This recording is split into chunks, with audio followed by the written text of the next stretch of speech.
পত্রিকায় বা নিউজে বিভিন্ন বিষয় হাইলাইট করা হয় বা লিড নিউজ থাকে। আপনাদের কাছে আমার অনুরোধ, আপনাদের মাধ্যমে আপনাদের কর্তৃপক্ষের কাছে আমার অনুরোধ, এই যে আজকে যে ইভেন্টে আপনারা দেখে গেলেন, এই ইভেন্টটা হচ্ছে বাংলাদেশের ভবিষ্যৎ, বাংলাদেশের ফিউচার। এই ইভেন্টটা আজকে এরা হচ্ছে এই যে যারা প্যান্ডেলের নিচে বসে আছে, যারা গ্যালারিতে বসে আছে, তারা হচ্ছে বাংলাদেশের ভবিষ্যৎ, ভবিষ্যৎ বাংলাদেশ। কাজেই আপনাদের কাছে অনুরোধ থাকবে, যত নিউজই থাক, আগামীকাল আপনাদের সম্প্রচারিত প্রতিষ্ঠানে, আপনাদের পত্রিকায় যদি আজকের এই বাচ্চাদের খেলা, আজকের এই ভবিষ্যৎ যারা আছে তাদের নিউজটা যেন আজকে আগামীকাল লিড করা হয়, এটি আমার অনুরোধ রইল আপনাদের কাছে। আশা করি আপনারা কালকে বা রাত্রের ইলেকট্রনিক মিডিয়াতে আপনারা আমাদের এই ভবিষ্যৎকে আপনারা তুলে ধরবেন। আমাদের বাংলাদেশ, আমরা অনেক সমস্যায় আছে বাংলাদেশে, আমরা সেটি অস্বীকার করছি না, কিন্তু এই সমস্যার পাশাপাশি আমরা দেখতে পাচ্ছি যে বাংলাদেশকে আমরা কোথায় নিয়ে যেতে পারবো। প্রিয় বন্ধুরা, আমরা জানি তোমাদের যে স্কুল কলেজগুলো আছে, স্কুলগুলো আছে, অনেক স্কুল হয়তো তোমাদের সঠিকভাবে বসার ব্যবস্থা নেই, অনেক স্কুলে হয়তো ফ্যান ঠিকভাবে নেই। আমরা কাজ করছি, তোমাদের এই সরকার কাজ করছে তোমাদের স্কুলগুলো যাতে ধীরে ধীরে আমরা গড়ে তুলতে পারি। কিন্তু আজকে এই নতুন করে স্পোর্টস ইভেন্টে তোমাদের কাছ থেকে আমি একটি কথা নিতে চাই। আমরা এই যে দেশকে সঠিকভাবে গড়ে তোলার কাজ করছি, এই কাজটি আমরা তখনই করতে পারবো যখন এই যে তোমরা যারা গ্যালারিতে বসে আছো, আমার হাতের বাম পাশে তোমরা খেলোয়াড়রা বসে আছো যারা পুরস্কার পেয়েছো প্রায় 350 খেলা, তোমরা যদি আগামী দিনে নিজেদেরকে গড়ে তুলতে পারো সঠিকভাবে, তাহলেই আমরা বাংলাদেশকে ভবিষ্যতে গড়ে তুলতে পারবো। কারণ আমি দৃঢ়ভাবে বিশ্বাস করি, এই যে গ্যালারিতে হাজার হাজার ছোট বন্ধুরা তোমরা বসে আছো, তোমাদের মধ্যে থেকেই এই দেশের একজন ভালো ডাক্তার বের হবে, তোমাদের ভিতর থেকে এই দেশের একজন ভালো আর্কিটেক্ট বের হবে, তোমাদের ভিতর থেকে এই দেশের একজন ভালো ইঞ্জিনিয়ার বের হবে, তোমাদের ভিতর থেকে এই দেশে একজন ভালো ক্রিকেটার বের হবে, ভালো সুইমার বের হবে, ভালো টেনিস প্লেয়ার বের হবে, অর্থাৎ তোমাদের মধ্যে থেকে খেলোয়াড় বের হবে। আজ তোমরা সেটা প্রমাণ করে দেখিয়েছো। তোমাদের মধ্যে থেকে এই দেশের বের হবে যারা এই দেশকে সামনে দিকে এগিয়ে নিয়ে যেতে পারবে। কাজে নিজেকে কখনো ছোট ভাববে না, নিজেকে গড়ে তুলতে হবে। তুমি যত শক্তভাবে নিজেকে গড়ে তুলতে পারবে, তুমি তোমার বাংলাদেশকে তত সুন্দরভাবে গড়ে তুলতে পারবে। কি হলো, বাংলাদেশকে গড়ে তুলতে কে কে কাজ করবে? গ্যালারিতে যারা আছো, আমার সাথে আছো তোমরা? শুনতে পাই না, হাত তুলে, তাহলে বলবো আমার সাথে তোমরা আছো। কারা বাংলাদেশকে গড়ে তুলতে চাও? বাংলাদেশকে গড়ে তোলার জন্য কারা কাজ করতে চাও? হাত তুলে দেখে। গ্যালারিতে যারা বসে আছো, বাংলাদেশকে গড়ে তোলার জন্য কারা কারা নিজেকে গড়ে তুলবে? হাত তুলে দেখে। শুনতে পাচ্ছ কথা? ধন্যবাদ। এখন কথা হচ্ছে, পড়ার সময় মন দিয়ে পড়তে হবে, কিন্তু খেলার সময় একইভাবে মন দিয়ে খেলতে হবে। আরেকটি তোমাদের কাছে আমি সহযোগিতা চাই, তোমাদের একটি হেল্প লাগবে।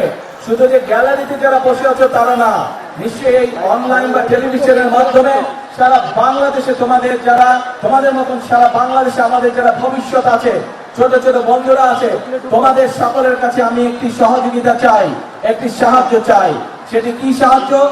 এই দেশটা আমাদের সকলের দেশ, এই দেশের আলো, এই দেশের বাতাস, এই দেশের পরিবেশ আমরা সকলে মিলে যদি ঠিক রাখি, তাহলে আমরা একটি সুন্দর পরিবেশে থাকতে পারবো। তুমি সুন্দর পরিবেশে বড় হতে পারবে, তুমি সুন্দর পড়তে পারবে, তুমি সুন্দর পরিবেশে পড়ালেখা করতে পারবে। সেই জন্য আমি তোমাদের সকলের কাছে যে সাহায্যটি চাই, তোমরা নিশ্চয়ই দেখেছো রাস্তা দিয়ে হেঁটে যাওয়ার সময় তোমার বাসার আশেপাশে অনেকে বিভিন্ন রকম ময়লা ফেলে যায়, বিভিন্ন রকম প্লাস্টিকের বোতল ফেলে যায়, সেটি পুকুর হোক, নদী নালা হোক, বাসার আশেপাশে। এখন থেকে যদি এরকম কোনো দৃশ্য তোমাদের চোখে পড়ে, প্লিজ তোমরা তাকে বারণ করবে। দরকার হলে সেই ময়লাটি তোমরা তুলে নিয়ে গিয়ে যেখানে ময়লা ফেলার জায়গা নির্দিষ্ট, সেই জায়গায় ময়লা ফেলতে হবে। আরেকটি কাজ তোমাদেরকে করতে হবে, কেউ যদি পুকুর, নদী নালায় ময়লা ফেলে, যদি তুমি পারো বন্ধুদেরকে সাথে নিয়ে সেই ময়লাটিকে পরিষ্কার করবে, যাতে আমাদের পরিবেশটি, আমাদের নদীর পানি, পুকুরের পানি যাতে পরিষ্কার থাকে, যাতে সেখানে মানুষ সুন্দরভাবে হাঁটাচলা করতে পারে বা মানুষ সেখানে বসতে পারে পুকুরের পাড়ে। আসো, এরপরে আরেকটি তোমাদের সহযোগিতা চাই আমার, আরেকটি তোমাদের হেল্প চাই আমার। সেই হেল্পটি হচ্ছে, প্রতি বছর চেষ্টা করবে তোমার বাড়ির আশেপাশে হোক, তোমার স্কুলের আশেপাশে হোক, অথবা যেখানে তুমি সুবিধা মনে করো সেইখানে একটি করে প্রতি বছর গাছ লাগাতে হবে। গাছ যদি আমরা লাগাতে পারি আমাদের পরিবেশটা সুন্দর হবে, পরিষ্কার হবে, আমরা সকলে মিলে বুক ভরে শ্বাস নিতে পারবো। এবং আরেকটি কাজ তোমাদেরকে করতে হবে। আমাদের কিছু কিছু মানুষ আছে যারা প্রকৃতির প্রতি, বিভিন্ন পশু পাখির প্রতি অত্যন্ত নির্দয় হয়। আজকে আমার সকল ছোট বন্ধুদেরকে আমি অনুরোধ করব, আসো আমাদের আশেপাশে যত কুকুর, বিড়াল, হাঁস, মুরগি, গরু, ছাগল, যত রকম পশু পাখি আছে আমরা চেষ্টা করব, এইগুলো আমাদের দেশের সম্পদ। আমরা চেষ্টা করব এই যে প্রকৃতির আল্লাহ দেওয়া বিভিন্ন জীবজন্তু, পশু পাখি, এদের যত্ন নেওয়ার আমরা চেষ্টা করব।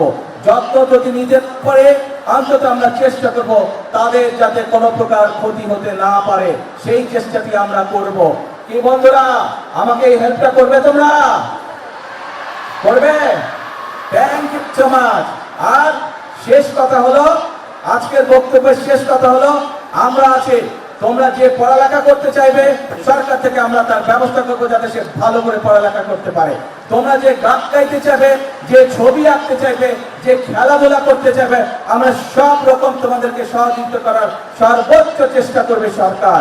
কিন্তু তোমাদেরকে সঠিকভাবে তোমাদেরকে গড়ে তুলতে হবে।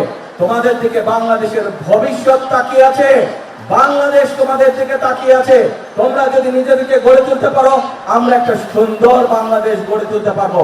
এই কাজ আমরা হয়তো শুরু করেছি, আমরা মাত্র শুরু করতে পারবো, কিন্তু বাংলাদেশ গড়ার কাজ তোমাদেরকে এগিয়ে নিয়ে যেতে হবে, এগিয়ে নিয়ে যেতে হবে তোমাদেরকে। বাংলাদেশ গড়ার কাজ পারবে এগিয়ে নিয়ে যেতে? কে বন্ধুরা, কে বন্ধুরা পারবে? Thank you. আজকে আর বক্তৃতা না, চলো যারা আজকে জিতেছে তাদেরকে আমরা আজকে অভিনন্দন জানাবো। এই যারা জিতেছে, যারা খেলোয়াড় আছে, এদেরকে এই পর্যন্ত আসার জন্য তাদের পরিবারের বাবা মাদেরকে আমি আন্তরিকভাবে ধন্যবাদ জানাই। তাদের স্কুলের শিক্ষক যারা সহযোগিতা করেছেন, বিভিন্ন কোচ বৃন্দ যারা সহযোগিতা করেছেন, প্রত্যেকটি মানুষকে আমি অন্তরের অন্তঃস্থল থেকে আন্তরিকভাবে ধন্যবাদ জানাই, আন্তরিকভাবে অভিনন্দন জানাই। আপনারা যেই কষ্ট করেছেন সেই কষ্টের মূল্য ইনশাল্লাহ আপনারা পাবেন যখন আপনারা এই বাচ্চাটাকে দেখবেন আন্তর্জাতীয় এবং আন্তর্জাতিক রূপ অঙ্গনে নিজেদেরকে প্রতিষ্ঠিত করতে সক্ষম হয়েছে। সেদিন আমাদের সকলের বুকটা আপনাদের সাথে, আপনারা যারা সহযোগিতা করেছেন আপনাদের সাথে আমাদের সকলের বুকটা সেদিন ভরে উঠবে। আসুন, এই মাঠে আজকে আমাদের বাচ্চারা খেলা করেছে, এই মাঠে কেউ জিতেছে, কেউ এখনো জিততে পারেন। ইনশাল্লাহ আগামী দিনে তারা আবার প্রতিযোগিতা করবে। আসুন আমরা চেষ্টা করি, এই মাঠ নয়, ইনশাল্লাহ আমাদের বাচ্চারা যাতে আগামী দিনে আন্তর্জাতিক পর্যায়ের মাঠে জিতে ট্রফি বাংলাদেশে নিয়ে আসতে পারে। এটাই হোক আজকে আমাদের প্রত্যাশা, এটাই হোক আজকে আমাদের আশা।